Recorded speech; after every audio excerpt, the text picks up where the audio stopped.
जी, percentage हम पढ़ रहे हैं और ये परसेंटेज की पहली शीट की खत्म हो जाएगी आज, ठीक है ना। इंपॉर्टेंट है मेरे प्यारे भाई, वेरी वेरी इंपॉर्टेंट। शुरू करने की आज की कहानी।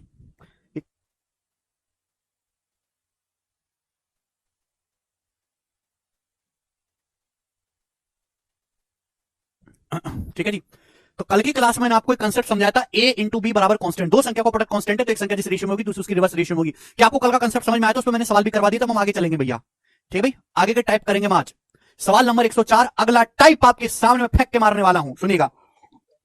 ठीक है, उससे पहले हो जाएगा। ठीक है जी, 104। A reduction of 15% in the price of wheat enables a housewife to buy 6 kg more for 2720. The reduced price of wheat per kg. घटी हुई कीमत कितनी है? देखो, इस सवाल को करने के दो तरीके हैं, ठीक है जी। और मैं आपको दोनों ही तरीके चलो बता देता हूं एक बार, लेकिन ध्यान सुनिएगा। पहले तो सवाल की लैंग्वेज समझना ही बहुत जरूरी है। बोला है गेहूं की कीमत में 15% की कमी हो जाती है तो एक हाउसवाइफ को 2720 रुपए पे 6 किलो गेहूं अधिक खरीदने में सक्षम हो जाती है। वो गेहूं के प्रति किलोग्राम घटी हुई कीमत ज्ञात करो। देखो, एक हाउसवाइफ के पास 2720 रुपए है, तो 2720 रुपए में हाउसवाइफ कुछ चावल खरीदती है ना। लेकिन हुआ क्या, एक दिन चावल का दाम 15% कम हो गया। पैसा हाउसवाइफ पहले भी 2720 खर्च कर रही थी, हाउसवाइफ अभी भी 2720 रुपए खर्च कर रही है चावल पे, लेकिन चावल का प्राइस 15% कम हो गया। पैसा आप उतना ही खर्च कर रहे हो, सेम 2720 रुपए ही खर्च कर रहे हो। तो आपको भैया जब चावल का प्राइस कम हो गया तो आपको 6 किलो गेहूं जो एक्स्ट्रा मिल जाता है, गेहूं है सॉरी। तो भाई आप 2720 रुपए खर्च करके कुछ गेहूं खरीद के लाती बेचारी लेडी हाउसवाइफ। अब गेहूं का प्राइस 15% कम हो गया तो अभी भी वो 2720 रुपए ही खर्च करती है। तो सेम पैसा खर्च करके चूंकि प्राइस कम हो गया, 6 किलो गेहूं एक्स्ट्रा मिल जाते हैं। तो गेहूं की प्रति किलोग्राम घटी हुई कीमत क्या है? दो तरीके हैं। तो इस सवाल में एक्सपेंडिचर कांस्टेंट है, एक्सपेंडिचर कांस्टेंट है। पहले भी 2720 रुपए खर्चा कर रहे थे, अभी भी 2720 रुपए खर्चा कर रहे हैं। एक्सपेंडिचर बराबर होता है प्राइस गुणा कंजम्पशन। आप बोलोगे हाँ जी सर, भाई गेहूं की कीमत कितनी घट गई? 15%। 15% की फ्रैक्शन वैल्यू आ गई जी 3/20। 3/20 का मतलब मेरे दोस्तों, प्राइस अगर 20 था पहले तो 20 से 17 हो गया। ये प्राइस का रेशियो है, तो कंजम्पशन का रेशियो क्या होगा? रिवर्स होगा, 17/20। यानी कि पहले मेरे दोस्तों अगर वो हाउसवाइफ 70 यूनिट गेहूं खरीद रही थी तो अब कितना खरीद रही है? 20। आप बोलोगे हाँ जी सर, तो कंजम्पशन कितना बढ़ गया? कितने गेहूं एक्स्ट्रा खरीद पा रही है? 3 यूनिट। 3 यूनिट एक्स्ट्रा खरीद पा रही है सेम पैसा खर्च करके। कितने किलो गेहूं एक्स्ट्रा खरीद पा रही है बेचारी? 6 किलो। तो भाई पहले अगर 70 यूनिट गेहूं खरीद पा रही है, 20 यूनिट खरीद पा रही है, 3 यूनिट एक्स्ट्रा, जबकि सवाल के अकॉर्डिंग कितना एक्स्ट्रा खरीद पा रही है? 6 किलो। तो 3 की वैल्यू 6 किलो है, दुगना। तो 17 की वैल्यू कितनी होगी? दुगना, यानी कि 34 केजी। यानी कि मैं ये कह सकता हूं मेरे प्यारे भाई कि जो इनिशियल कंजम्पशन है, इनिशियल कंजम्पशन वो 34 किलो है। जो इनिशियल कंजम्पशन है, जो इनिशियल खपत है वो 34 किलो है। यानी कि पहले हाउसवाइफ 34 किलो गेहूं खरीद पाती थी और अब कितना गेहूं खरीद पाती है? 20 यूनिट। 3 की वैल्यू 6 दुगना, तो 20 की वैल्यू दुगना होगी 40 केजी। यानी कि अब हाउसवाइफ सेम पैसा खर्च करके 40 किलो गेहूं खरीद पा रही है। ये फाइनल खपत है। आप बोलोगे हाँ जी सर बिल्कुल सही। तो यहां से दो सवाल ये बन सकते हैं कि उसका इनिशियल खपत कितनी है? 34 किलो की। अरे भाई समझ में आया कि नहीं आया? यानी कि शुरुआत में उसको 34 किलो ही गेहूं मिल रहे थे 2720 रुपए खर्च करके। आज उसको 2720 रुपए खर्च करके 40 किलो गेहूं मिलेंगे, 6 किलो गेहूं एक्स्ट्रा। क्लियर? आप बोलोगे हाँ जी सर बिल्कुल सही। दो सवाल तो यहां से ये बन सकते हैं। सवाल में पूछा है the reduced price of wheat पर केजी। अगर आपसे सवाल में ये पूछा होता कि गेहूं की ओरिजिनल कीमत क्या है, गेहूं का ओरिजिनल प्राइस क्या है, गेहूं की मूल कीमत क्या है, गेहूं की मूल कीमत क्या है, अगर आपसे ये पूछा होता तो भाई आप 2720 रुपए ही खर्च कर रहे हो। आपने अपना खर्चा नहीं बदला, 2720 रुपए ही खर्च कर रहे हो मेरे प्यारे भाई। लेकिन शुरुआत में आपको 34 किलो गेहूं मिल रहे थे, 2720 रुपए खर्च करके आपको 34 किलो गेहूं मिल रहे थे। तो 1 किलो गेहूं कितने का है? बटे 34। 34 से भाग दे देंगे। 1 किलो गेहूं इतने का है, कितनी बार चला गया? 8 बार, यानी कि 80। तो गेहूं का जो ओरिजिनल प्राइस था, जो मूल कीमत थी, जो और मूल प्राइस था वो 80 रुपए पर केजी था। सवाल में आपसे पूछा गेहूं की घटी हुई कीमत, रिड्यूस प्राइस। भाई गेहूं का प्राइस बाद में घटा दिया ना, 15% कम कर दिया। तो गेहूं का जो नया प्राइस है, जो गेहूं की नई कीमत है या फाइनल प्राइस है या गेहूं की घटी हुई कीमत है, वो कितनी होगी मेरे प्यारे भी? जवाब दीजिएगा। आप बोलोगे हाँ जी सर, वो होगी कि सर आप 2720 रुपए ही खर्च कर रहे हो, खर्चा आपने नहीं बदला है, लेकिन पहले आपको 34 किलो गेहूं मिल रहा था, अब आपको कि गेहूं की कीमत 15% कम हो गई है तो आपको 2720 रुपए खर्च करके 40 किलो गेहूं मिल रहा है। तो 2720 रुपए में आपको 40 किलो गेहूं मिल रहा है। तो 1 किलो गेहूं की कीमत क्या होगी मेरे दोस्तों? 2720 को 40 से भाग देंगे, जीरो चला जाएगा। 4×6 = 24, 4×8 = 32, 68 रुपीज पर केजी। तो गेहूं की जो घटी हुई कीमत है वो 68 रुपए पर केजी होगी। यहां से चार सवाल बन सकते हैं। पहला सवाल कि गेहूं कितना मिलता था पहले घरवाली को 68 34 केजी, अब कितना मिल रहा है 40 केजी। रिपीट नहीं कर सकता भैया, ज्यादा नहीं एक्सप्लेन हो सकता, बाहर में जाओ। गेहूं का ओरिजिनल प्राइस कितना था 80 रुपए पर केजी, अब गेहूं की घटी हुई कीमत क्या होगी 68 रुपए पर केजी। यहां से चारों चीज पूछी जा सकती है। आपसे सवाल में केवल ये पूछा था ये वाला, तो आपको केवल यही कैलकुलेट करना है, केवल आपको यही कैलकुलेट करना है, सब कुछ नहीं करना है। तो ये हो गया मेरे प्यारे भाई इसका एक तरीका करने का। जो बच्चा कल का लेक्चर नहीं पढ़ के आया है, ना रिवीजन करके आया, उसको आज का बिल्कुल भी नहीं समझ में आएगा, और भगवान करे उसको समझ आए भी ना, बिल्कुल भी। जो मेहनत नहीं करता वो बर्बाद रहे, बेरोजगार भीख मांगे। जो मेहनत नहीं करेगा वो आदमी। 15% की फ्रैक्शन वैल्यू होती है 3/20। तो ये सवाल को करने का एक तरीका है। अब इस सवाल को करने का बेस्ट तरीका मैं आपको बताऊंगा। बेस्ट तरीका, दिमाग थोड़ा ज्यादा लगाना पड़ेगा, ध्यान से सुनिएगा मेरे दोस्तों, ध्यान से देखो। गेहूं की कीमत में 15% की कमी एक हाउसवाइफ को 2720 रुपए में 6 किलो गेहूं अधिक खरीदने में सक्षम बनाती है। गेहूं की पर किलोग्राम घटी हुई कीमत क्या है? सवाल का मतलब समझते पहले कि एक हाउसवाइफ के पास 2720 रुपए है। इस 2720 रुपए को लेकर वो मार्केट में जाती है तो उसे कुछ गेहूं मिलेगा। लेकिन एक दिन वो दोबारा मार्केट में गई सेम 2720 रुपए लेकर ही, लेकिन गेहूं की कीमत 15% कम हो गई है।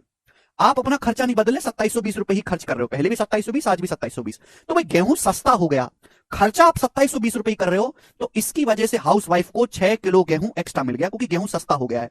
तो आप मुझे ये बताओ कि ये 6 किलो एक्स्ट्रा गेहूं क्यों मिला हाउसवाइफ को? तो आप कहोगे सर गेहूं का प्राइस कम हो जाने की वजह से। गेहूं का प्राइस कितना कम हुआ है? गेहूं का प्राइस 15% कम हुआ है, यानी कि 15% पैसा देने की जरूरत थी ही नहीं, आपने फिर भी 2720 रुपए दिया, पूरा पैसा दिया, उसी की वजह से आपको 6 किलो गेहूं एक्स्ट्रा मिला है। ये 6 किलो गेहूं जो आपको एक्स्ट्रा मिला है किस प्राइस पर मिला है? घटे हुए प्राइस पर।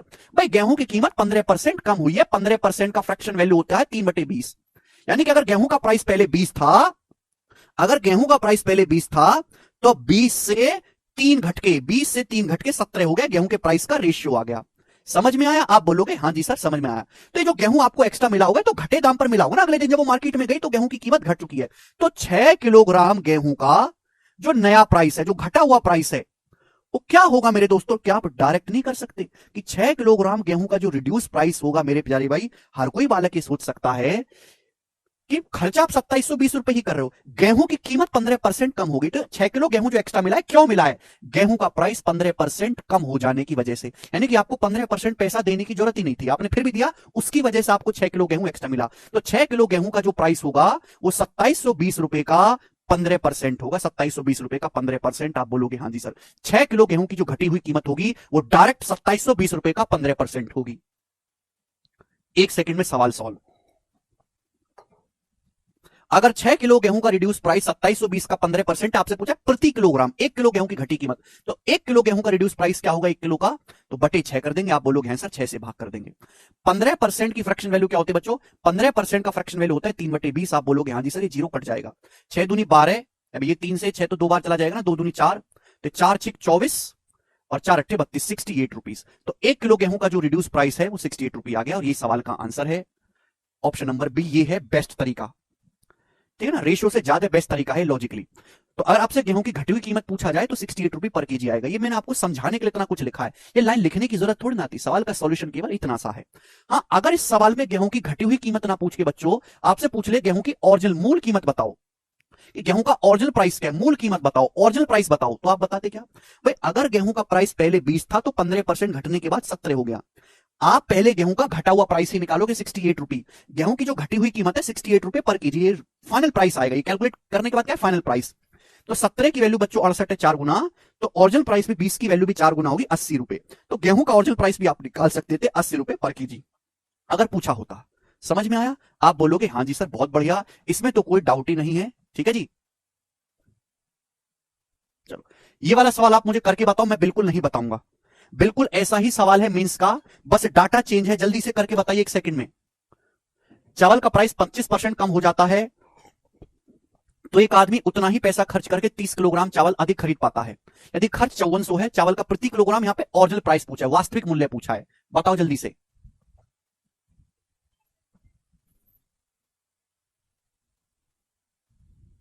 ठीक है,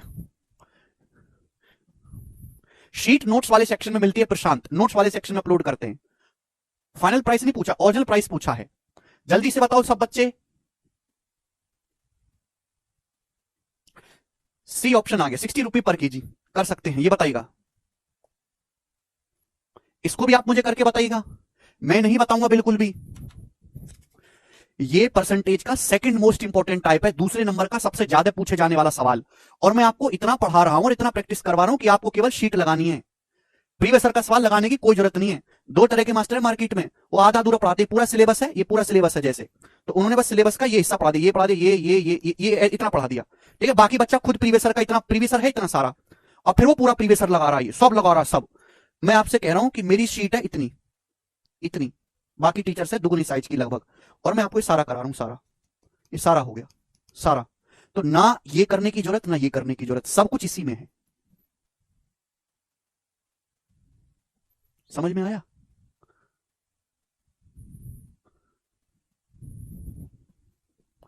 तो इसका आंसर सभी का आ रहा है बी ऑप्शन, इसमें भी ओरिजिनल प्राइस पूछा 30 आ जाएगा,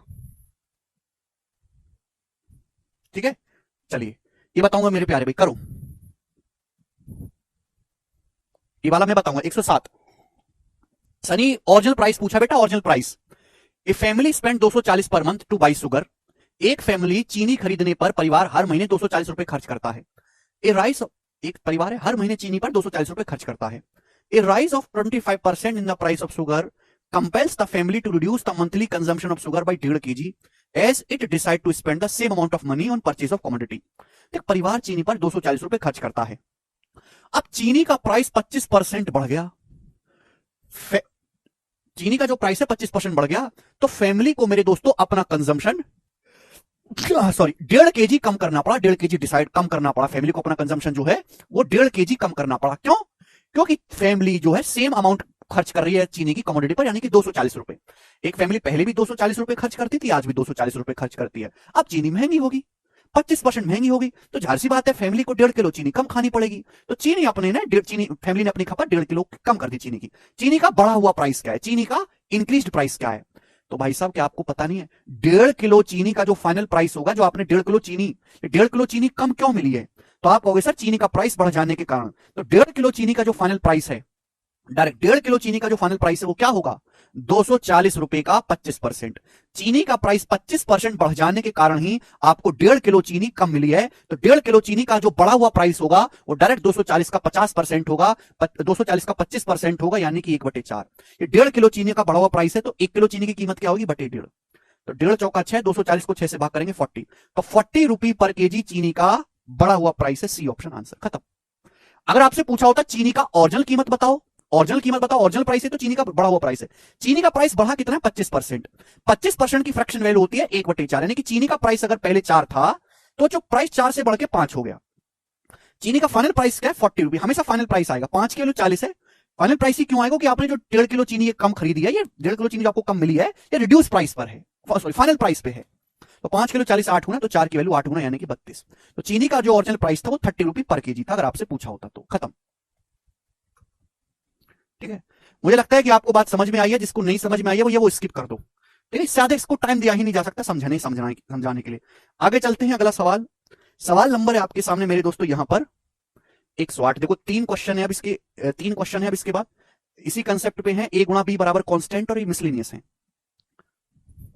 ठीक है जी। 3 क्वेश्चन है भाई इसके बाद, और ये तीनों मिसलिनियस है, एक एक लैंग्वेज का एक एक सवाल है। करिए जल्दी से। Price of movie ticket in Z square mall is decrease by 1%। Z square mall का जो टिकट प्राइस है 1% घट गया, लेकिन टोटल रेवेन्यू कलेक्शन जो है वो 83:1/3% बढ़ गया। क्यों? क्योंकि सिटिंग कैपेसिटी भाई सिनेमा हॉल में सीट जो बढ़ा दी गई है। यदि अब सिटिंग कैपेसिटी, वर्तमान में सीटों की संख्या 350 है ना, seating capacity is now increased 350, increased to आएगा। If the sitting capacity has now increased to 350, then find how many seats were increment in cinema hall। Cinema hall में कितनी सीट बढ़ाई गई हैं? देखिएगा, सिनेमा हॉल का जो बिजनेस होता है वो किस बात पे डिपेंड करता है? सिनेमा हॉल वाले जो पैसा कमाते हैं, रेवेन्यू मतलब कमाई, पैसा, तो रेवेन्यू होता है कि टिकट प्राइस कितना रखा है आपने, टिकट का प्राइस कितना है इनटू सिनेमा हॉल में कितनी सीट है, सिनेमा हॉल में कितनी सीट है मेरे प्यारे भाई। ये सिंपल सा बेसिक फंडा, ये कोई फॉर्मूला नहीं है, ये हर आदमी जानता है, अनपढ़ आदमी भी जानते हैं। अब गदर 2 फिल्म आने वाली है, सब देखेंगे। टिकट गदर का 200 रुपए का गया, और एक सिनेमा हॉल में 80 लोग देखने गए, तो कितना कमाएगा सिनेमा हॉल वाला? 16,000 रुपए कमाएगा मेरे प्यारे भाई। एक टिकट 200 रुपए का है, 80 लोग देखने गए तो 16,000 रुपए कमा लेगा, सिंपल सा फंडा है। तो वह इस सवाल में क्या बोला, इस सवाल में ये बोला है कि टिकट का प्राइस 1% कम कर दिया गया, फिर भी कमाई 83 बढ़ गई। क्यों? क्योंकि सीट बढ़ाई गई है। देखो, मुझे सवाल को सॉल्व करने के लिए सिटिंग कैपेसिटी की वैल्यू निकाले। सिटिंग कैपेसिटी कैसे आएगा? जब मैं रेवेन्यू के रेशियो को टिकट प्राइस के रेशियो से भाग दूंगा। अगर मैं रेवेन्यू के रेशियो को टिकट प्राइस के रेशियो से भाग दूंगा तो सीटों की संख्या का रेशियो आएगा डायरेक्ट। भाई मैं अगर यहां पे ध्यान से देखूं तो आपका जो कमाई है, जो रेवेन्यू कलेक्शन है, वो कितना बढ़ गया? 83:1/3%। 83:1/3% की फ्रैक्शन वैल्यू होती है 5/6। मैं आपको समझा चुका हूं पहले बहुत प्यार से। 16 सही 2/3% का 5 गुना है। मतलब रेवेन्यू अगर पहले 6 था तो 6 से 5 बढ़ के 11 हो गया रेवेन्यू। रेवेन्यू इस रेशियो में चेंज हुआ। जबकि टिकट का प्राइस 1% कम हो गया। 1% का फ्रैक्शन वैल्यू 1/100। यानी कि जो टिकट का प्राइस था मेरे प्यारे भाई, अगर वो टिकट पहले 100 का था तो 1% कम हो गया, टिकट अब 99 का हो गया मेरे दोस्तों। तो भाई जब मैं इनको भाग करूंगा तो किसका रेशियो आएगा? रेवेन्यू के रेशियो को टिकट प्राइस के रेशियो से भाग करूंगा तो सीटों की संख्या का रेशियो आ जाएगा डायरेक्ट। प्रिया, यही बेसिक है, इसके अलावा कोई बेसिक नहीं होता। तुमको बेसिक और चाहिए तो जाकर स्कूल में एडमिशन ले लो, यही बेसिक है इस सवाल का। अरे कौन सा बेसिक चाहिए? 6 को 100 से भाग देंगे 3/50। अरे कौन सा बेसिक बताऊं अब? 11 से 99 काटेंगे 1/9। अरे कौन सा बेसिक बताऊं? बताओ तो सही। कहां से मुंह उठा के आ जाते हैं। या आया? रेशियो को सिंप्लीफाई करना तो ऐसे क्रॉस मल्टीप्लाई, 9 के 27 रेशियो 50, ये सीटों की संख्या का रेशियो आ गया है। फॉर्मूला लिख दिया, लैंग्वेज को 2 बार पढ़ दिया हिंदी इंग्लिश में, रेशियो को भाग करना पहले ही सिखा रखा है, और क्या सिखाऊं? नहीं आ रहा तो भाड़ में जाओ, मुंह फुका लो अपना। यानी कि अगर सीट पहले 27 थी तो 27 से बढ़ के सीट 50 हो गई। क्लियर है? तो सीट बढ़ी कितनी है? 27 से 50। सिलेबस नहीं पूरा होने देंगे राक्षस ये। सीट 27 से 50 होगी। सीट कितनी बढ़ी है? 23। तो आंसर जो होगा वो 23 का मल्टीपल होगा। ये 23 से नहीं कटता, ये नहीं कटता, ये नहीं कटता, ये 23 से कटता, ये आंसर हो जाएगा, खत्म।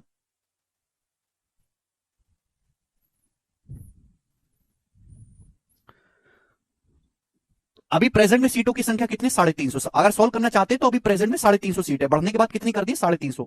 50 की वैल्यू 350, पहले 27 सीट थी, अब 50 यूनिट हो गई है, ठीक है ना? तो 350 है 7 गुना, तो 23 की वैल्यू भी 7 गुना होगी, 161 सीट सिनेमा हॉल में बढ़ाई गई है। ठीक है जी, आगे चलते हैं। कल का लेक्चर पढ़ के आया करो, कल का लेक्चर ये देखिएगा, बहुत इंपॉर्टेंट सवाल है और बहुत बेसिक सवाल है, जल्दी करिए, फटाफट फटाफट करो, ठीक है? शीट खत्म करनी है ये आज। When the price of an item was reduced by 35%, जब एक वस्तु की कीमत 35% कम की गई तो इसकी बिक्री X% बढ़ गई। अगर रेवेन्यू जो कलेक्शन है आपका, जो कमाई है, वो 17% इंक्रीज हुआ है रेवेन्यू, तो आपसे पूछा X का मान क्या है? बताओ बच्चों, बहुत बेसिक सवाल है। इस सवाल को करने से पहले आपको थोड़े बिजनेस की समझ होनी चाहिए कि जब आप किसी वस्तु को बेचते हैं, तो जब आप किसी वस्तु को बेचते हैं तो बेचने से जो आपको रेवेन्यू मिलता है, जो कमाई होती है, वो कैसे होती है? रेवेन्यू बराबर होता है प्राइस गुणा सेल। यही तो होता है, रेवेन्यू बराबर प्राइस गुणा सेल। भाई आप कोई वस्तु बेचते हैं, उस वस्तु का प्राइस कितना है और कितनी वस्तु बिकी है, मल्टीप्लाई कर देंगे, कमाई आएगा। जैसे आप खिलौनों की दुकान है, आप खिलौना बेचते हैं, एक मेंढक बेचते हैं, खिलौने का मेंढक है 25 रुपए का एक मेंढक, और आपने 8 खिलौने बेचे, 8 खिलौने, तो कितनी कमाई होगी? 200 रुपए की कमाई होगी। एक खिलौना 25 रुपए का है, आपने 8 खिलौनों की बिक्री करी, सेल मतलब बिक्री करी, तो कमाई कितनी होगी? 200 रुपए। ये कंसेप्ट ये आपको पहले पता होना चाहिए। जिस बच्चे को ये नहीं पता कि भैया खिलौना बेच के पैसा कैसे कमाते, वो नहीं समझ सकता इस चीज को। इस सवाल में दिया क्या है? इस सवाल में वस्तु की कीमत में चेंज दिया है, सवाल में आपके रेवेन्यू में चेंज दिया है। पूछा क्या है कि बिक्री में कितना चेंज आया, बिक्री में क्या चेंज आया, ये पूछा है। तो भाई क्या आप कर नहीं सकते? हमने आपको सिखाया नहीं है कि अगर बिक्री में चेंज निकालना तो कैसे निकलेगा? रेवेन्यू के रेशियो को भाग लगाना होगा, गुणा में तो इधर आएगा बट्टे में प्राइस में, रेवेन्यू के रेशियो को प्राइस के रेशियो से भाग देना पड़ेगा। क्लियर? तो एक बोला कि एक वस्तु कीमत 35% कम हो गई और उसकी बिक्री X% बढ़ी, रेवेन्यू 17% बढ़ गया। 17% का फ्रैक्शन वैल्यू क्या होता है? 17% बढ़ने का मतलब कमाई 17% बढ़ गई, यानी कि अगर पहले 100 था तो अब 117 हो गया, 117। आप बोलोगे हाँ जी सर। वस्तु कीमत 35% कम होगी, 35% की फ्रैक्शन वैल्यू होती है 7/20, 7/20 है ना। वस्तु कीमत 35% कम हो गई, यानी कि वस्तु का प्राइस अगर पहले 20 था, वस्तु का प्राइस अगर पहले 20 था तो 20 से 7 कम हो गया, 20 से 7 कम हो गया 13। क्लियर है? आप बोलोगे हाँ जी सर बिल्कुल सही, 13। ठीक है? ये बच्चा कह रहा है सब बेरोजगार लोग हैं, बिजनेस की समझ कहां से होगी? तो बेटा ये जो तुम सरकारी नौकरी कर रहे हो ना, ये जो सरकारी नौकरी की तैयारी करो, किस लिए कर रहे हो? जो भी आदमी सरकारी नौकरी की तैयारी में जा रहा है, वो या तो सरकार का बिजनेस संभालने के लिए या पब्लिक का बिजनेस संभालने के लिए ही तो जा रहा है, अपना तो कुछ नहीं कर रहा वो। आप अगर इनकम टैक्स जीएसटी इंस्पेक्टर बन रहे हैं तो क्या काम है आपका कि लोग जो बिजनेस करके जो लोग टैक्स दे रहे हैं वो टैक्स ठीक से लेना, तो टैक्स की समझ होनी चाहिए। जब आपको ये नहीं पता कि लोग बिजनेस कैसे कर रहे हैं, उनकी कमाई का जरिया क्या है, तो आप क्या टैक्स कलेक्ट करोगे? कोई आदमी सरकारी बैंक में जा रहा है या एलआईसी में जॉब लग रही है उसकी, तो एलआईसी क्या, एलआईसी बिजनेस ही कर रही है, तो एलआईसी के बिजनेस को संभालने के लिए तो जा रहे हैं। अल्टीमेटली आप किसी दूसरे के पर्सन को, आप खुद ना बिजनेस करके दूसरे आदमी के बिजनेस को संभालने के लिए सरकारी नौकरी में जा रहे हैं। कोई रजिस्ट्रार है, तहसीलदार है, तहसीलदार क्या है कि भाई एक आदमी ने चीज खरीदी, दूसरे ने बेची है, उनके बीच का जो सेटलमेंट करा रहे हैं, तो उसको पता ही नहीं होगा कि भाई जमीन कैसे खरीदी बेची जाती है, तो क्या वो कागजी कार्रवाई करेगा? सरकारी नौकरी में वही तो लोग जा रहे हैं जो खुद का बिजनेस करने में सक्षम नहीं है या रिस्क नहीं ले सकते, तो भाई अपना नहीं कर सकते तो दूसरों का कर लेते हैं। चलो, आपसे ये दलील पेश नहीं कर सकते आपकी सर हमें तो कुछ आता ही नहीं है, ये दलील पेश करने के हकदार नहीं हो आप। जब आपको ये आता ही नहीं तो सरकार बोलेगी जब तुझे कुछ आता ही नहीं तो हम क्यों रखे भाई?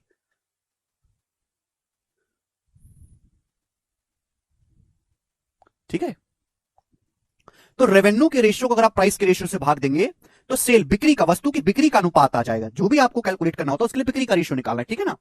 तो 100 को 20 से भाग देंगे 5 और 117 को भाग देंगे 13 से 9। यानी कि अगर पहले सेल 5 थी, पहले 5 वस्तु बिक्री थी, तो अब 9 बिक्री, तो कितना बढ़ गया जी? 4/5 बढ़ गया। 5 से कितना बढ़ गया? 4, और 4/5 कितना हो गया मेरे प्यारे बच्चों? 80%, 80%। तो आपसे ये तो पूछा कि बिक्री में x% की वृद्धि हुई, x का मान क्या है, तो बिक्री में कितनी वृद्धि हुई है? 80%। तो x की वैल्यू क्या है? 80। 80 इसका आंसर है, बी ऑप्शन। ठीक है, ये सब बच्चों का आ गया, वेरी गुड। 95% बच्चों का आ चुका है, वेरी गुड मेरे दोस्तों। आगे चलेंगे, अगला सवाल नेक्स्ट, ठीक है ना। ये ज्यादा इंपॉर्टेंट लैंग्वेज नहीं है, इसलिए मैं एक लैंग्वेज पे एक ही सवाल करवा रहा हूं। अब इसके अगला जो लैंग्वेज है वो इंपॉर्टेंट है, उस पर कई सारे करवाऊंगा, ध्यान से सुनो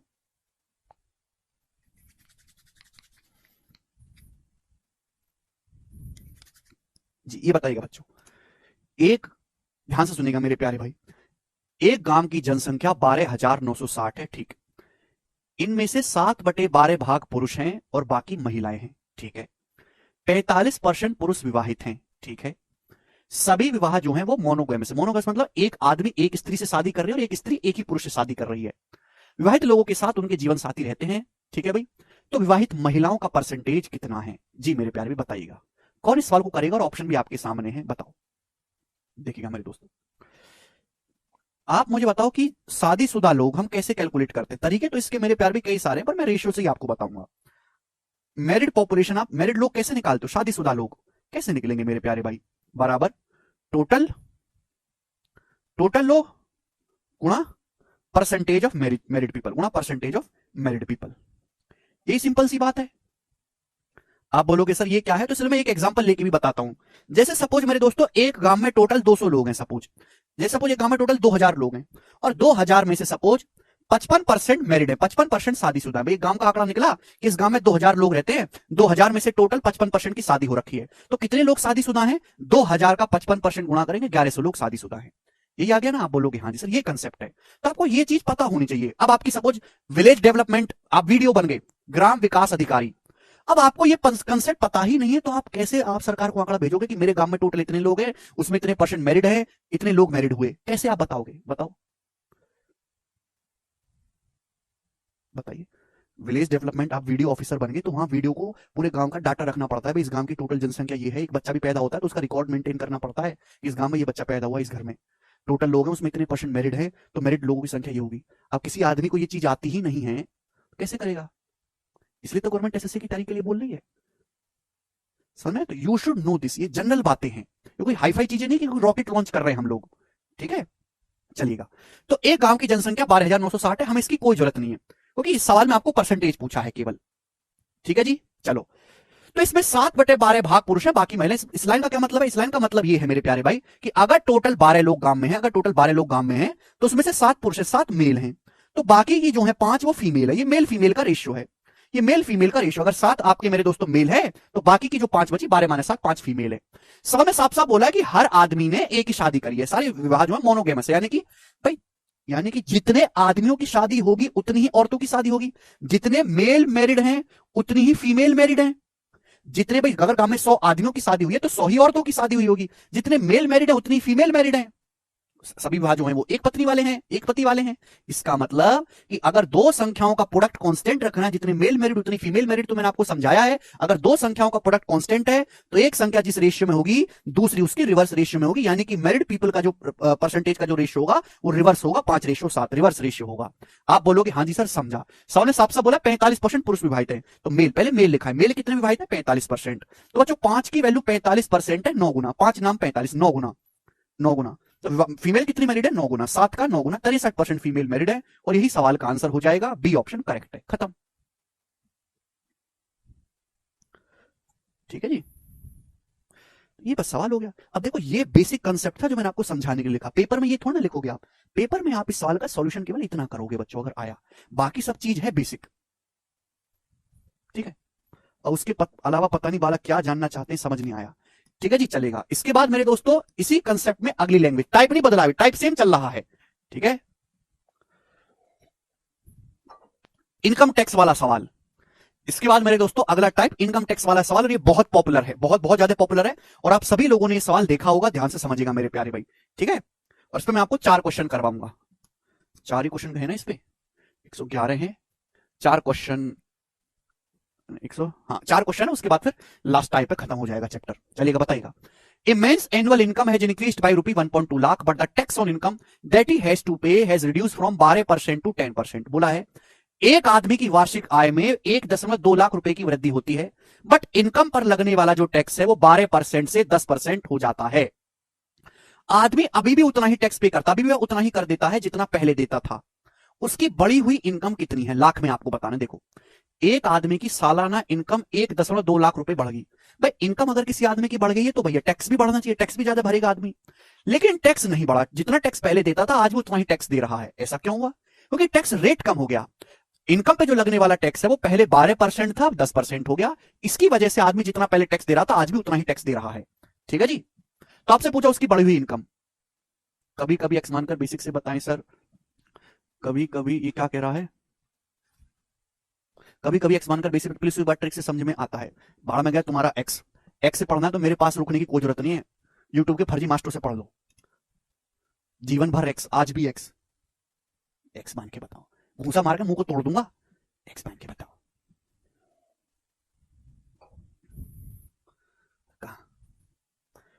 सबसे पहले कंसेप्ट समझिए कि इनकम टैक्स कैसे इकट्ठा होता है।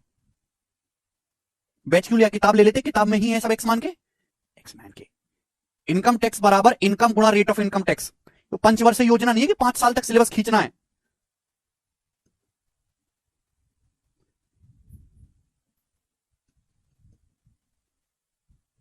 ये जो मैं लिख रहा हूं भाई ये होता है बेसिक, इसको बेसिक बोलते हैं। पता नहीं तुम्हारे नजरों में बेसिक की क्या परिभाषा है।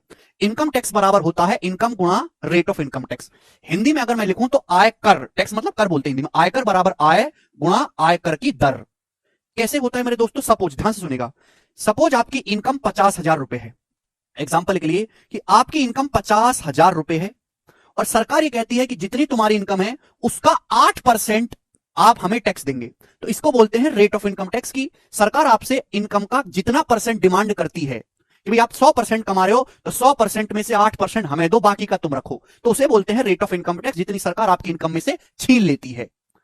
तो यानी कि एग्जाम्पल के लिए समझा रहा हूं कि सपोज एग्जाम्पल के लिए आप 50,000 रुपए महीने के कमाते हो और आप, सरकार आपसे 8% टैक्स मांगती है इनकम का, इसको बोलते हैं रेट ऑफ इनकम टैक्स। तो आप सरकार को कितना टैक्स दोगे, 50,000 रुपए का 8% निकालेंगे 4,000 रुपए, तो 4,000 रुपए सरकार को टैक्स चला जाएगा। यानी कि आपकी पॉकेट में कितना बचेगा, 50,000 में से 4,000 घटाओ 46,000 रुपए, 46,000 रुपीज आपकी पॉकेट में बचेगा।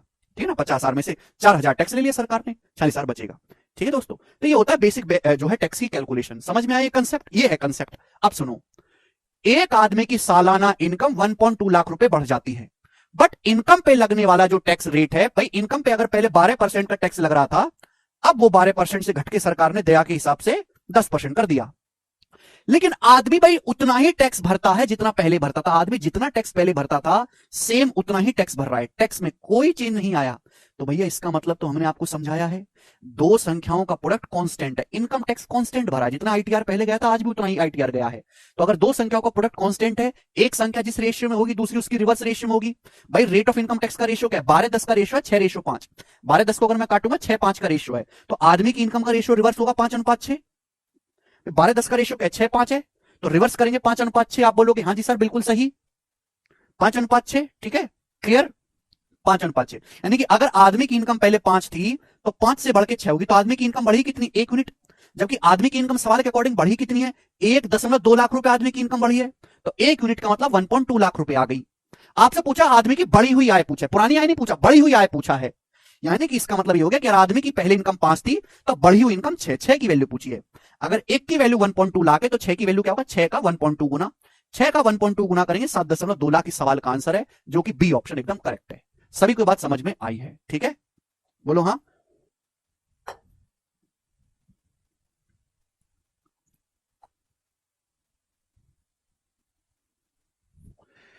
तो बच्चों ये सवाल का पूरा प्रॉपर एक ही सेकंड का सवाल है, एक ही स्टेप का, और ये लिखना भी नहीं है। हम रिवर्स क्यों कर रहे हैं बेटा? कल का लेक्चर देख के आओ, कल के लेक्चर में समझाया है क्यों रिवर्स कर रहे हैं। पता नहीं, पढ़ते ही नहीं है, पढ़ते ही नहीं है बालक। चलो यार, अगला सवाल करिएगा आप लोग। इतने बेकार बालक हो ना यार तुम लोग, इतने बेकार बालक हो जिसकी कोई हद नहीं, इतने बेकार। ये करिएगा। इस सवाल का क्या आंसर है बनाओ। सेम ही क्वेश्चन है, बस डाटा चेंज है, सेम ही क्वेश्चन है, सेम ही कंसेप्ट लगेगा। जरा मुझे करके बता दो इस सवाल का क्या उत्तर है।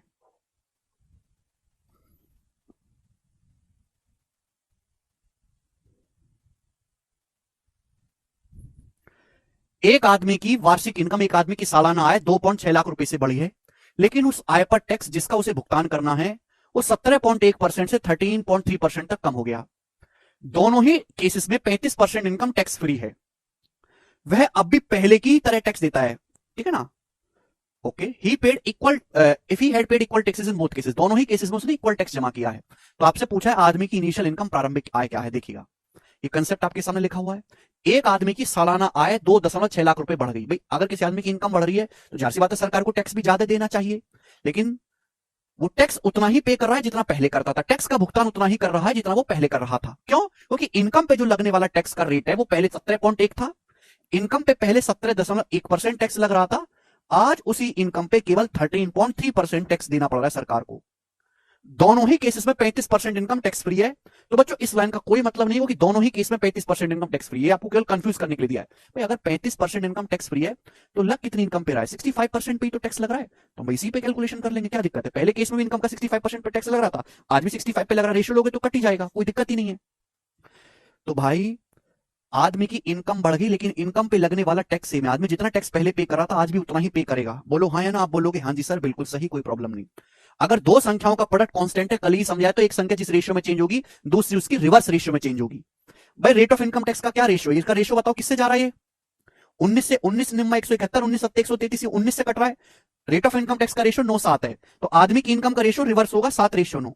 आदमी की इनकम का रेशियो उल्टा होगा 7:9। भाई ये 19 से कटा 19 निम्मा 171, 19 सत्ते 133, 9:7, तो आदमी की इनकम का रेशियो रिवर्स होगा 7:9। यानी कि आदमी की इनकम अगर पहले 7 थी तो 7 से बढ़ के 9 हुई। आदमी की इनकम कितनी बढ़ी? 2 यूनिट।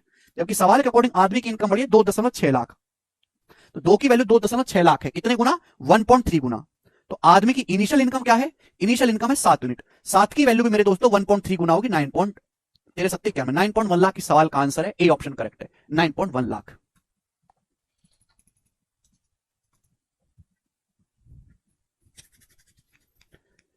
अरे समझ पाए?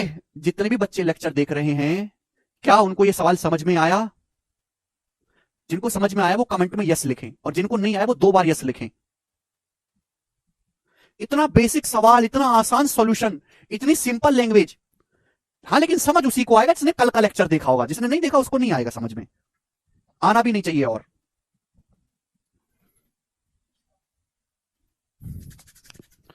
ठीक है,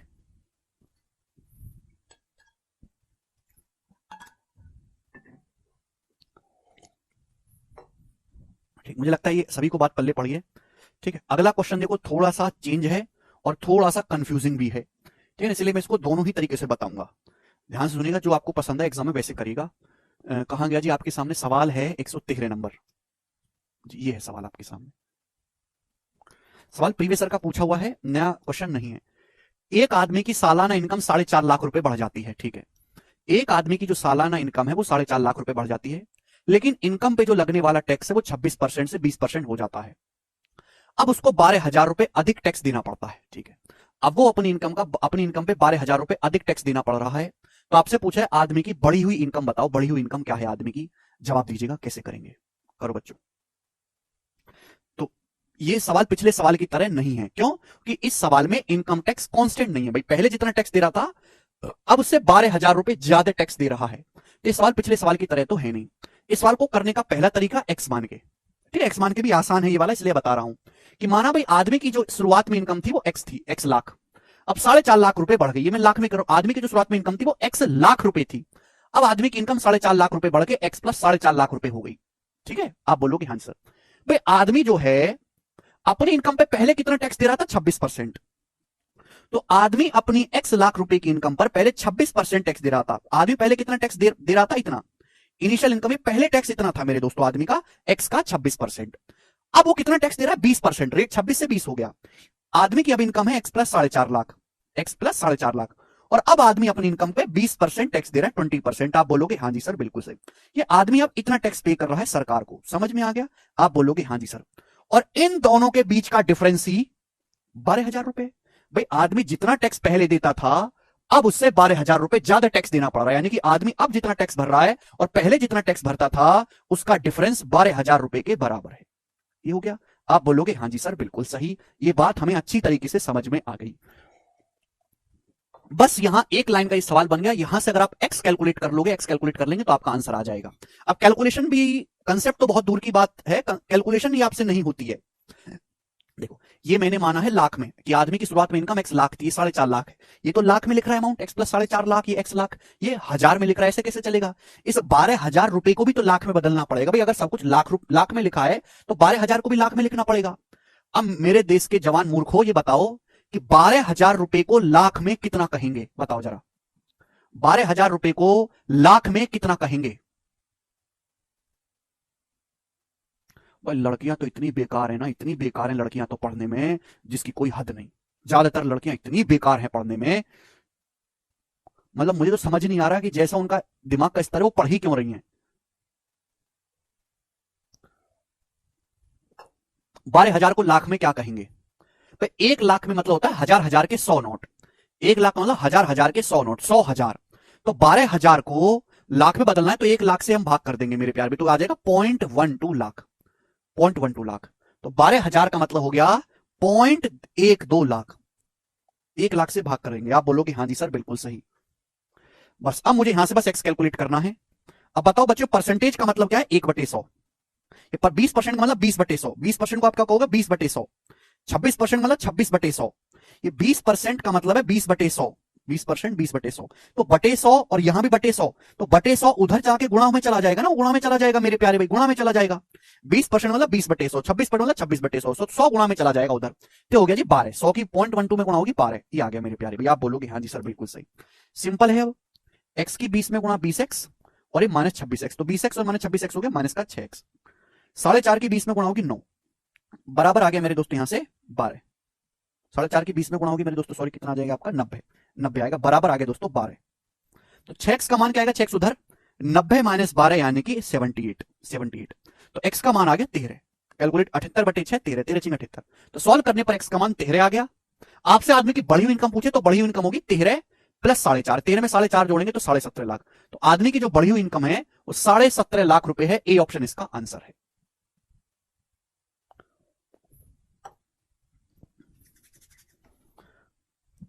अब बताओ इस सवाल को मैं इससे सिंपल करके क्या समझाऊं, कैसे समझाऊं और क्यों समझाऊं। ठीक है जी, तो ये है एक नॉर्मल बिलो एवरेज बालक के लिए जिसका दिमाग थोड़ा घुटने की तरफ है। ठीक है, सिलेक्शन वाले बच्चे के लिए ये सब नहीं है, ठीक है ना, ना ही कोई जरूरत है। ये बात तो आपको पता होनी चाहिए थी पहले से, सरकारी नौकरी की तैयारी करने के पहले से आपको ये सॉल्यूशन आना चाहिए था। अब यहां क्या सीखोगे वो देखो ध्यान से। प्यारे भाई पिछला सवाल बहुत आसान था, देखो कितना आसान था पिछला सवाल, अगर मैं इस सवाल को भी पिछले सवाल की तरह बना लूं तो आसान हो जाएगा काम। आप बोलोगे सर वो कैसे, भाई इस सवाल में दिक्कत क्या है कि आदमी की इनकम 4.5 लाख रुपए बढ़ गई, कोई दिक्कत नहीं, लेकिन आदमी की इनकम पे जो लगने वाला टैक्स का रेट है वो 26% से घटकर 20% हो गया। आदमी 12,000 रुपए एक्स्ट्रा टैक्स दे रहा है, 12,000 रुपए एक्स्ट्रा टैक्स मेरे प्यारे भाई। अगर ये आदमी 12,000 रुपए एक्स्ट्रा टैक्स ना दे, अगर आदमी 12,000 रुपए एक्स्ट्रा टैक्स देगा ही नहीं, तो यानी कि जितना टैक्स वो पहले पे कर रहा था आज भी उतना ही टैक्स पे करेगा, और ये सवाल पिछले सवाल की तरह बन जाएगा, दो संख्या को प्रोडक्ट कांस्टेंट है, एक जिस रेशियो में दूसरी रिवर्स रेशियो में। आप बोलोगे हाँ जी सर बहुत बढ़िया, ये हुई ना लॉजिक सोचने वाली बात। तो आदमी 12,000 रुपए एक्स्ट्रा टैक्स देने लग रहा है। सेकंड केस में आदमी की इनकम 4.5 लाख रुपए बढ़ी, इनकम पे जो लगने वाला टैक्स का रेट है वो 26% से 20% हो गया, और आदमी की जो है आदमी को 12,000 रुपए एक्स्ट्रा टैक्स देना पड़ा। तो 12,000 रुपए का एक्स्ट्रा टैक्स लगा कितनी इनकम पे है ये बताओ। पे आदमी जो है अब अपनी इनकम का 20% टैक्स भर रहा है, आदमी अपनी इनकम का 20% टैक्स भर रहा है। आदमी ने 12,000 रुपए टैक्स एक्स्ट्रा दिया है, तो 20% की वैल्यू अगर 12,000 है तो 100% 5 गुना करेंगे, 100% 5 20 का 5 गुना 100 60,000, यानी कि आदमी 60,000 रुपए की इनकम पे टैक्स भरा हुआ है 12,000 एक्स्ट्रा। आदमी ने भाई 12,000 रुपए टैक्स कितनी इनकम पे लग रहा है, 60,000 रुपए की इनकम पे 60,000 का 20% निकालोगे 12,000 आएगा, और 60,000 रुपए को मैं कहता हूं 0.6 लाख। 60,000 को 1 लाख से भाग करेंगे 0.6 लाख आएगा, यानी कि मैं आदमी की इनकम अगर 4.5 लाख ना बढ़ाकर, अगर आदमी की इनकम 4.5 लाख रुपए ना बढ़ा के 0.6 लाख रुपए कम बढ़ाऊं, यानी कि अगर आदमी की इनकम को मैं केवल 3.9 लाख रुपए ही बढ़ाऊं, मैंने आदमी की इनकम को 60,000 रुपए कम बढ़ाया। तो अगर आदमी की इनकम 60,000 रुपए कम बढ़ाई तो 60,000 पे जो 20% टैक्स लगने वाला है 12,000 रुपए एक्स्ट्रा, वो देना ही नहीं पड़ा। अरे आदमी की इनकम 60,000 रुपए मैंने फालतू बढ़नी नहीं थी, जब 60,000 रुपए इनकम फालतू बढ़ी नहीं तो 60,000 पे जो 20% टैक्स लगता 12,000 रुपए वो देना ही नहीं पड़ा। यानी कि आदमी की इनकम अगर 4.5 लाख रुपए ना बढ़ाकर 3.9 लाख रुपए बढ़ाया जाए तो आदमी कोई एक्स्ट्रा 12,000 टैक्स पे नहीं करेगा, कांस्टेंट रहेगा। रेट ऑफ इनकम टैक्स का रेशियो 26 20 कितना है भाई, 2 से कट रहा है 13 रेशियो 10, तो आदमी की इनकम का रेशियो रिवर्स हो जाएगा 10 रेशियो 13। आप बोलोगे हाँ जी सर बिल्कुल सही, बहुत बढ़िया। आदमी की इनकम 10 से 13 हुई तो कितनी बढ़ी, 3 यूनिट, जबकि सवाल के अकॉर्डिंग आदमी की इनकम बढ़ी है 3.9 लाख। बताओ 1.3 गुना, अगर 1.3 गुना है तो आदमी की इनिशियल इनकम भी 1.3 गुना, 10 का 1.3 गुना 13 लाख, तो आदमी की जो इनिशियल इनकम है वो 13 लाख रुपए आ गई, और आदमी की इनिशियल इनकम 13 लाख रुपए आई है, बाद में 4.5 लाख रुपए बढ़ी थी, एक्चुअल में तो बड़ी इनकम है 17.5 लाख, और ये इस सवाल का आंसर है ऑप्शन नंबर ए, यहां से करेक्ट है, और ये है स्मार्ट सॉल्यूशन। ये सीखने आप यहां पे आए हो, वो एक्स मान के नहीं।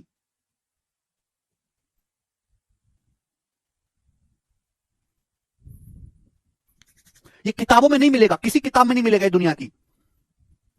शिफ्टिंग भी कहते हैं कि इसको शिफ्टिंग मेथड भी कहते हैं, हर किसी के समझने की बस की नहीं है भैया ये,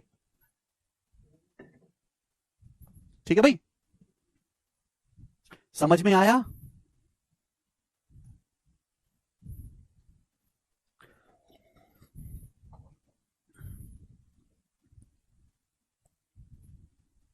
ठीक है, देखो जिनको समझ में आया ठीक है, जिनको नहीं समझ में आया वो स्किप कर दो, उनको 6-7 महीने बाद आएगा समझ में, ठीक है ना, 6 महीने बाद जब वो दोबारा से बैच लेंगे तब समझ में आएगा, ठीक है, या फिर रिवीजन करेंगे, या फिर उनकी बुद्धि बादाम खा के थोड़ी मजबूत हो जाएगी, अभी नहीं आएगा, मैं कितना भी बताता रहूं, और ना इस साथ टाइम एक्सप्लेन करने का। लास्ट क्वेश्चन करेंगे इस concept 114, last question. The rate of income tax increases from 15.2% to 20.9%। Income tax की जो दर है वो 15.2 से 20.9% हो जाती है। इसके कारण पिछले साल की तुलना में गौरव को 5.55% अधिक टैक्स का भुगतान करना पड़ा। अब गौरव को पिछले साल जितना टैक्स भरा था उससे 5.55% एक्स्ट्रा टैक्स गौरव को पे करना पड़ा, लेकिन साथ ही साथ गौरव की इनकम भी 18,400 रुपए घट गई, गौरव की इनकम भी 18,400 घट गई। पिछले साल गौरव की इनकम का पता लगाएं, ऑप्शन आपके सामने देखो, इस सवाल में क्या दिया है, इस सवाल में रेट ऑफ इनकम टैक्स में चेंज दिया परसेंटेज में, रेट ऑफ इनकम टैक्स 15.2% से 20.9% हो गई। इस सवाल में इनकम टैक्स में चेंज दिया कि गौरव पिछले साल जितना टैक्स दे रहा था उससे 5.55% एक्स्ट्रा टैक्स दे रहा है, इनकम टैक्स में चेंज दिया है। पूछा है गौरव की इनकम, तो बताओ इनकम कैसे आएगा, इनकम कैसे आएगा, ये आपसे पूछा इनकम, तो हम इनकम टैक्स के रेशियो को रेट ऑफ इनकम टैक्स से डिवाइड करेंगे, इधर आएगा बटे में, क्लियर है। ये इनकम का रेशियो चाहिए, अंशु सवाल पढ़ो, इनकम टैक्स का रेशियो है भाई, बोलिए इनकम का रेशियो चाहिए तो कैसे आएगा, इनकम टैक्स के रेशियो को रेट ऑफ इनकम टैक्स से भाग करना पड़ेगा। भाई आदमी ने जो है गौरव ने पिछले साल जितना टैक्स भरा था उससे 5.55% एक्स्ट्रा टैक्स भरना पड़ा। ये 5.55% की फ्रैक्शन वैल्यू क्या है, 1/18, 1/18 मैंने आपको बताया था, 5 सही 5/9% या फिर अप्रोक्स में 5.55% होता है। यानी कि हम ये कह सकते हैं प्यारे बच्चे कि गौरव पिछले साल अगर गौरव ने 18 यूनिट टैक्स भरा था तो इस साल 1 यूनिट एक्स्ट्रा गौरव ने 19 यूनिट टैक्स भरा है, तो टैक्स इस रेशियो में चेंज हुआ, पिछले साल 18 था तो इस साल 19, ठीक है ना। टैक्स अगर मैं रेट ऑफ इनकम टैक्स की बात करूं, रेट ऑफ इनकम टैक्स की, तो मुझे बताओ रेट ऑफ इनकम टैक्स की बात करूं तो क्या है, पिछले साल अगर 15.2% टैक्स रेट थी तो 20.9% किस रेशियो में चेंज हुआ है, इससे जा रहा है 19 से, 19 8 152, 19 से कम 19, 19 से कम 19, 8 रेशियो 11, तो रेट ऑफ इनकम टैक्स का रेशियो इस रेशियो में चेंज हुआ है। आप बोलोगे हाँ जी सर बिल्कुल सही, कोई परेशानी नहीं है। मुझे इनकम का रेशियो, इनकम का रेशियो क्या आएगा, इनकम टैक्स के रेशियो को भाग देना पड़ेगा रेट ऑफ इनकम टैक्स से, ठीक है जी। चलेगा। तो भाग करेंगे तो सीधा सीधा किसका रेशियो आ जाएगा, गौरव की इनकम का रेशियो आ जाएगा, क्योंकि यहाँ पे ना परसेंटेज में चेंज दिया है। तो दो रेशियो को डिवाइड करने का शॉर्टकट समझाया मैंने आपको। अगर दो रेशियो को डिवाइड करना है तो उसका शॉर्टकट तरीका ऐसे क्रॉस मल्टीप्लाई कर दो, समझाया है। अब आप पढ़ते ही नहीं तो मैं क्या करूं, जब आप पढ़ोगे नहीं तो कुछ नहीं हो सकता। आधे बच्चों के मन में ये है कि हाँ यहां से सबसे ज्यादा सिलेक्शन होते गगन सर से पढ़ के तो हम ये बैच ले लेते, हमारा भी हो जाएगा। बिल्कुल बकवास और गलत थिंकिंग है तुम्हारी। सिलेक्शन केवल उसी का होता है जो बच्चा पढ़ता है। हमारे पास उससे कहीं ज्यादा बालक ऐसे हैं जिनका सिलेक्शन नहीं होता। क्यों नहीं होता, क्योंकि पढ़ते ही नहीं है, पढ़ते ही नहीं है वो, क्योंकि वो अपने आप को बहुत टैलेंटेड समझ के बैठे हैं। बचपन में पढ़ाई करनी थी इतनी, करी उन्होंने इतनी सी, और अपने आप को इसी के बराबर समझ रहे हैं हाँ कि हमको तो आता है।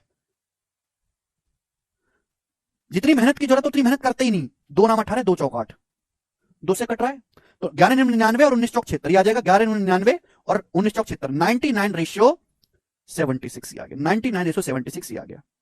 आपसे पूछा है गौरव की पिछले साल इनकम बताओ, तो गौरव की पिछले साल इनकम थी 99 यूनिट। गौरव की पिछले साल इनकम थी 99। 99 का मतलब होता है 9 गुणा 11।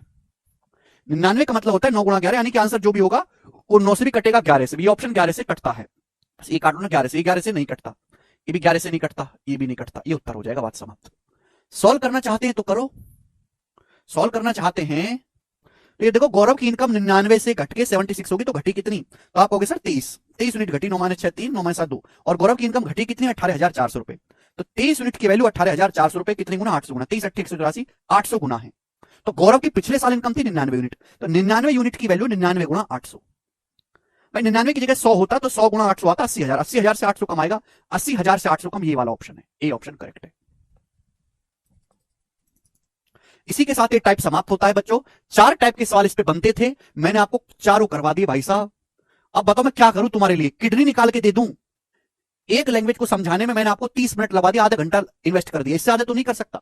एक्स मान के भी समझा दिया, लिख भी दिया कि इनकम टैक्स कैसे कैलकुलेट करते हैं, उस पर एग्जाम्पल भी दे दिया भाग करके मनविंदर। हाँ ये भी प्रीवियस क्वेश्चन है, ये बैंकिंग का है, ठीक है ना, बैंकिंग का प्रीवियस सवाल था ये। बैंकिंग का सवाल एसएससी से ज्यादा नहीं, 3-4 गुना अच्छे लेवल का होता है।